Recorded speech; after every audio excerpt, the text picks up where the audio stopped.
प्रामाणिक समाधान। नमोस्तु गुरुवर। क्या अजीब दौर आया है।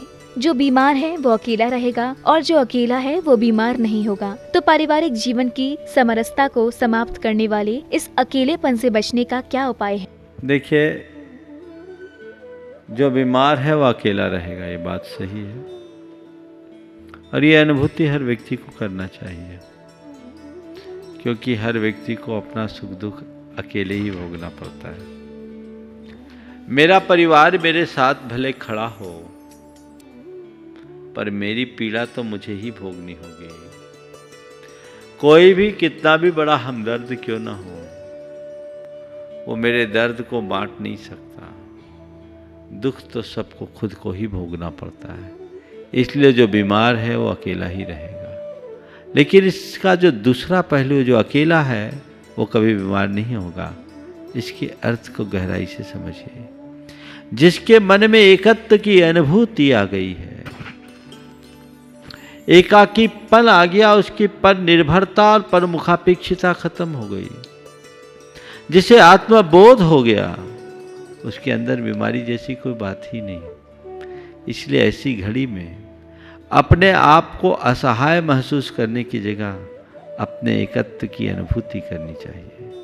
एक एकत्व आता है तब जब हमें औरों से अपेक्षा होती है और उसकी पूर्ति नहीं होती, तो आदमी अपने आप को अकेला महसूस करता है। और एक वो जो सब साथ खड़े होते हैं तो भी व्यक्ति किसी से अपेक्षा नहीं रखता और अपने आप को अकेला मानता है। ध्यान केवल इतना रखने की है कि दूसरे मेरा साथ नहीं देते, ये बात गलत है। कोई मुझे साथ दे नहीं सकता, ये यथार्थ है। इस यथार्थ को जो जान लेते हैं, उनके हृदय में फिर कभी अकेलापन बाधा नहीं बनती, बल्कि उसी एकत्व की अनुभूति से वे अपनी आत्मा की उन्नति कर लेते हैं।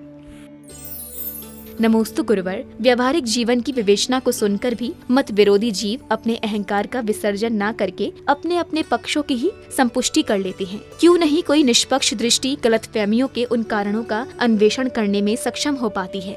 देखिए, सब चीजें हो सकती है, बशर्ते लोग कान से सुनने की जगह हृदय से सुनना शुरू करें। जब आप गुरु वचनों को सुनते हैं और उसमें अपना दिमाग लगाना शुरू कर देते हैं, तो व्यक्ति अपने अपने अर्थ के अनुरूप उसका अर्थ निकालता है। नतीजा उससे जो हासिल होना चाहिए उससे वंचित रह जाते हैं। लेकिन श्रद्धा से भरित होकर हृदय से सुनते हैं तो वो बातें सीधे गहरे तक उतरती है और उस बात को हम व्यापक अर्थ में देखते हैं, केवल अपने मतलब के अनुसार नहीं। इसलिए दोनों बातों को ध्यान में रखकर चलना चाहिए। नमोस्तु गुरुवर। किस तरीके से धर्म श्रवण या जिन दर्शन करने से सम्यक दर्शन की प्राप्ति होती है और सम्यक दर्शन की पात्रता कैसे बनती है? देखिए, धर्म श्रवण तो सब करते हैं, लेकिन धर्म श्रवण जो अंतर मन से करता है, ऐसा धर्म श्रवण जो उसकी अंतस चेतना को परिवर्तित करते हैं, वह सम्यक दर्शन का कारण बन सकते हैं। श्रवण करके जो अंतर्मुख होता है, श्रद्धा से सुनता है, उसके लिए धर्म श्रवण का प्रभाव पड़ता है। हर व्यक्ति के जीवन का एक अनुभव होगा। हर व्यक्ति के हृदय में किसी न किसी के प्रति विशेष आत्मीयता होती है। सारे दुनिया की बात को काट दे, लेकिन उसकी बात को कभी नहीं टालता। वो यदि उन्हें कुछ हिदायत देते हैं, प्यार से समझाते हैं, तो उस बात को सीधे स्वीकार लेता है। उसका असर उस पर पड़ गया। क्यों? क्योंकि उस व्यक्ति के प्रति उसका लगाव है। इसी प्रकार धर्मगुरु या जिनवानी के वचनों पर जिसकी हृदय में श्रद्धा प्रगाढ़ होती है, वो उन्हें केवल सुनता नहीं अपितु स्वीकार करता है, और जो स्वीकार करता उसका सुधार होता है। तो सुनकर स्वीकारना, स्वीकार करके सुधारना, तो उद्धार तो होगा ही। ऐसे लोगों का निश्चित उद्धार होता है, वे सम्यक दर्शन के पात्र बन जाते हैं। तो कान से न सुने, हृदय से सुने। धर्म की बातों को केवल धर्म की बातें मान करके सुनने की जगह उसे अपने कल्याणकारी मान करके सुने और उस पर वैसा श्रद्धान जगाएं, तो सम्यक दर्शन की भूमिका बनेगी। सुनते सब हैं, लेकिन अंदर से सुनने वाले कोई बिरले ही होते हैं। हमारे शास्त्रों में ऐसे अनेक प्रसंग आए कि पशु पक्षियों को भी धर्म श्रवण से सम्यक दर्शन हो गया, लेकिन मनुष्यों को हो ये कोई जरूरी नहीं। जब तक हमारे अंदर श्रद्धा का भाव जागृत नहीं होता, तब तक धर्म श्रवण का सही लाभ नहीं होता। मैंने बहुत पहले किसी मंदिर में एक दोहा पढ़ा था, सुलझे पशु उपदेश सुन, सुलझे क्यों न पुमान, नाहर ते भय वीर जिन, गज पारस सम्मान। पारस भगवान महावीर शेर की पर्याय में धर्म श्रवण करके सम्यक दृष्टि हो गए थे। दो मुनिराजों की वाणी, साधारण मुनिराजों की वाणी का असाधारण असर उस शेर को पड़ गया, लेकिन वही भगवान महावीर जब मारीच की पर्याय में थे, भगवान ऋषभदेव का सानिध्य उसका काम में नहीं आया, वो अभिमान में अकड़ा रहा। शेर महावीर हो गए। पारसनाथ भगवान हाथी की पर्याय से पारसनाथ तक पहुंचे, 10 भव लगे, लेकिन जो जीवन के विकास का क्रम शुरू हुआ सो आगे ही बढ़ गया। तो कुल मिलाकर श्रद्धा सभर भावों से जब आप सुनोगे, तो धर्म श्रवण जीवन में आमूल चूल परिवर्तन करता है। और केवल ऊपरी मन से सुनेंगे तो उसका कोई विशेष लाभ होने वाला नहीं है। हो सकता है कुछ ज्ञान की वृद्धि हो जाए और कुछ पुण्य की वृद्धि हो जाए, पर जीवन धन्य नहीं हो सकेगा। दूसरी बात, जिन दर्शन में निज दर्शन करें, भगवान के स्वरूप में अपने स्वरूप को देखें, उनकी मूर्ति को न देखें, उनमें बैठे मूर्तिमान को देखें, उनकी स्वरूप पर विचार करना शुरू करें, तो ये हमारे सम्यक दर्शन का सहज कारण बन सकता है। नमोस्तु गुरुवर, कहा जाता है कि कोई भी आदत डालने में 21 दिन की कालावधि लगती है, तो गुरुवर ऐसा क्यों है कि हमारे घर में पिछले 1 महीने से निरंतर होने वाला भक्तामर का पाठ आदत का रूप नहीं ले पा रहा है? देखिए, आदत बनेगी अगर आप बनाना चाहें तो। आप अगर उसमें पूरी तरह से सम्मिलित हो जाए तो आपके अभ्यास में आएगा, और इसका अंदाज तब लगेगा जब ये छूटने लगे तो आपको लगेगा खटक रहा है। ये बात सही है कि 21 दिन लगातार मन से कोई कार्य करे तो वो आदत में आ जाता है, बेमन से करने की कोई गारंटी नहीं। नमोस्तु गुरुवर, जब दिगंबर साधुओं के अंतर मन में शास्त्र के प्रति राग, भक्तों के प्रति मोह और ज्ञान के प्रति लोभ आता है, तो गुरुवर हम लोगों के जीवन में संसाधनों एवं संबंधों के प्रति राग, मोह एवं लोभ आना क्या गलत है? देखिए, अगर किसी के प्रति किसी के मन में कोई गलत चीज़ आती है तो हमारे मन में आए और वो गलत, उसे सही बोल दिया जाए, ठीक नहीं। जहाँ तक साधुगण हैं, शास्त्र के प्रति राग, शास्त्र के प्रति राग प्रशस्त राग है।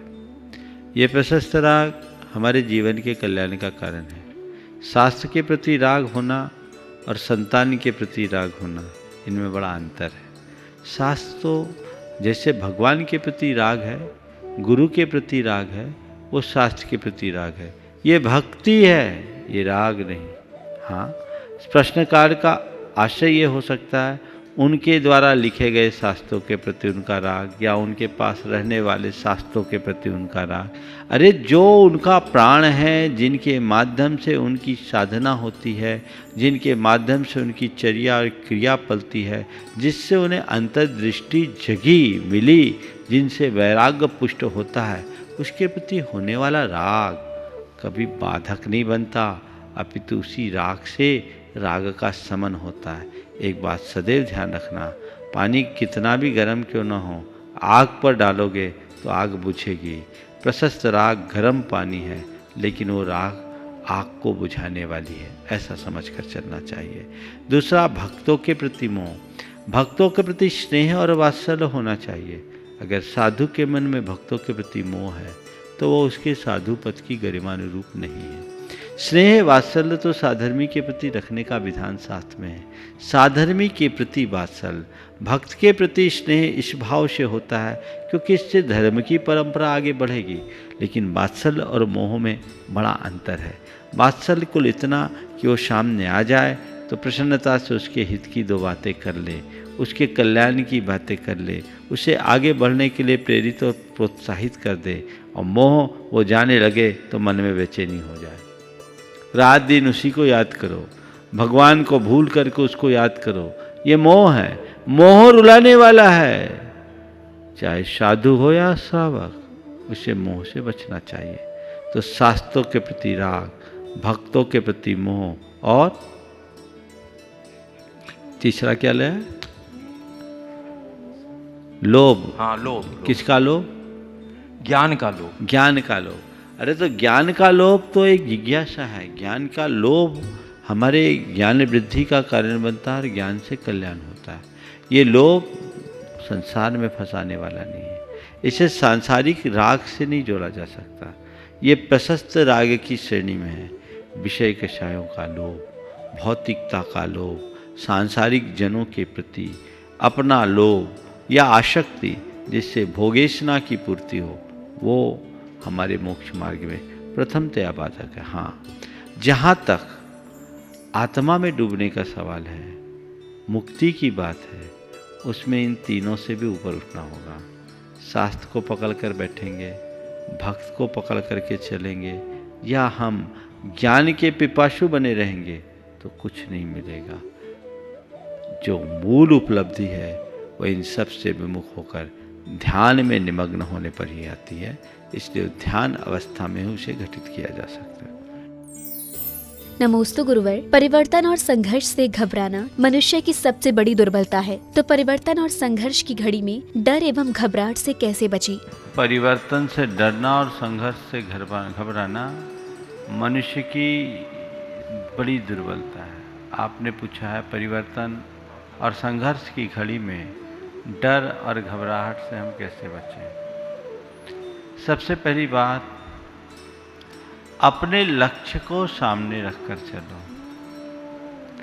जो मनुष्य लक्ष्य निष्ठ होता है वो उसके लिए बड़े से बड़े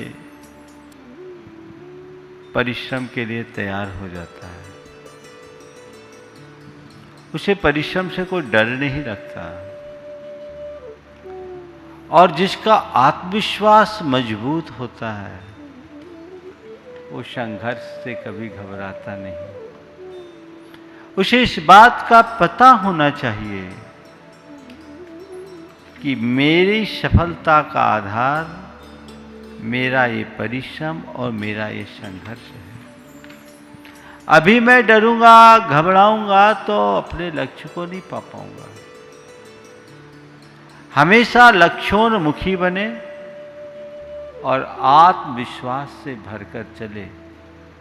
कितनी भी बाधाएं आएगी, कितनी भी मुश्किलें आएंगी, कैसा भी संघर्ष आएगा और कितनी भी कठिन परिश्रम की स्थिति निर्मित होगी, आप कभी नहीं घबराओ। वर्तमान पीढ़ी को किस प्रकार लौकिक शिक्षा के साथ साथ उच्च धार्मिक संस्कार दिए जाने चाहिए? उच्च लौकिक शिक्षा के साथ उच्च धार्मिक संस्कार कैसे दिए जाए? सबसे पहले तो जितनी आवश्यकता हम लौकिक शिक्षा को की समझते हैं, धार्मिक शिक्षा को भी हम उतना ही आवश्यक महसूस करना शुरू करें। क्योंकि आज की शिक्षा प्रणाली बदली है और इस बदली हुई शिक्षा प्रणाली में लोगों की व्यस्तता भी बढ़ रही है। आज के बच्चे माँ बाप से ज़्यादा व्यस्त हो गए हैं।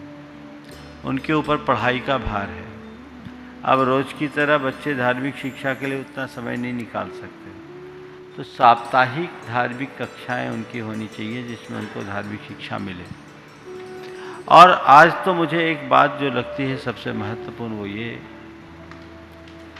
कि बच्चों को पढ़ाई पूर्ण करने के उपरांत 1 वर्ष तक गुरुओं के पास रहना चाहिए। वहाँ उन्हें धार्मिक और आध्यात्मिक प्रशिक्षण लेना चाहिए। उसके बाद उन्हें जीवन व्यवहार में उतरना चाहिए। यदि ऐसा होता है तो आज जिस तरह की घटनाएं घट रही है उससे बचा जा सकता है। जब तक हम उनमें आध्यात्मिक, नैतिक और चारित्रिक संस्कार नहीं भरते तब तक जीवन पूरी तरह से परिपक्व नहीं होता। आज की शिक्षा व्यवस्था के हिसाब से बौद्धिक शिक्षा तो लोगों को पर्याप्त मिल रही है, लोगों का बौद्धिक विकास भी हो रहा है, लेकिन नैतिक, चारित्रिक, भावनात्मक और आध्यात्मिक क्षेत्र में सब पिछड़ रहे हैं।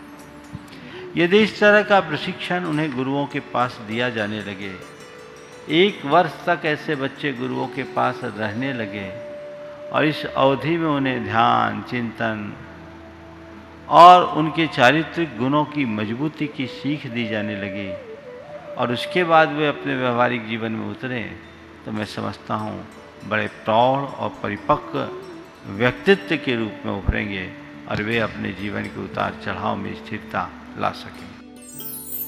नमोस्तु गुरुवर। धार्मिक एवं मांगलिक अनुष्ठानों में लाखों करोड़ों रुपए खर्च करने वाला हमारा समाज क्या ऐसी योजनाएं नहीं बना सकता जिससे साधर्मी बंधुजन स्थायी रूप से सक्षम बन सके? देखिए, आपने बहुत सामयिक प्रकरण छेड़ा है और इस विषय पर पूरे देश को सोचना चाहिए, समाज को सोचना चाहिए। हमारे समाज का एक वर्ग वर्तमान में बुरी तरह प्रभावित हुआ है और इसके परिणाम बड़े भयानक होंगे। मुझे लगता आने वाले दिनों में ऐसे रोज आए दिन हमें सुनना पड़ेगा कि आज अमुक ने परिवार सहित आत्महत्या कर ली, अमुक का घर उजड़ गया, बहुत लोग बर्बाद हो रहे हैं। सरकार ने भी बहुत सारी योजनाएं दी, लेकिन उनकी सारी योजना गरीबों के लिए है। पर मेरा सोच है कि गरीबों के साथ हमें ज़रूरतमंदों का भी ध्यान रखना चाहिए। ज़रूरतमंद में वे लोग भी आते हैं जो गरीब नहीं हैं, लेकिन आज उनको रिक्वायरमेंट है, उनका पूरा धंधा चौपट हो गया। जिनसे लेना था उनने हाथ खड़े कर लिए, जिनको देना है वो छाती पर मूंग दल रहे हैं। 2-2.5 महीने में व्यापार पूरा चौपट हो गया। दुकान का किराया उनको देना है, स्टाफ को तनख्वाह उनको देना है, व्यापार बिल्कुल कम हो गया। उनकी दशा बड़ी विषम होगी। ऐसे समय में समाज को बहुत गहन चिंतन की आवश्यकता अपेक्षा है। मैं भी इस विषय में सोच रहा हूं, समय पर इस पर प्रकाश डालूंगा। कुछ लोग इस दिशा में काम भी कर रहे हैं, पर ये इतना बड़ा गड्ढा है जिसे छोटे मोटे माध्यम से भर पाना मुश्किल है। हमें सबको इस समस्या से मिलकर लड़ने की बात सोचनी चाहिए। मैं कुछ दिन बाद पूरे देश के मध्य इस विषय में आह्वान करूंगा। अभी कुछ लोग इस पर पूरी एक्सरसाइज कर रहे हैं, एक पूरी टीम इस पर लगी हुई है। मैंने लोगों से कहा है कि पहले इसका आकलन करो कि वास्तव में जरूरत क्या है और हम क्या करने की स्थिति में। उसके बाद समाज के बीच बातें रखी जाए।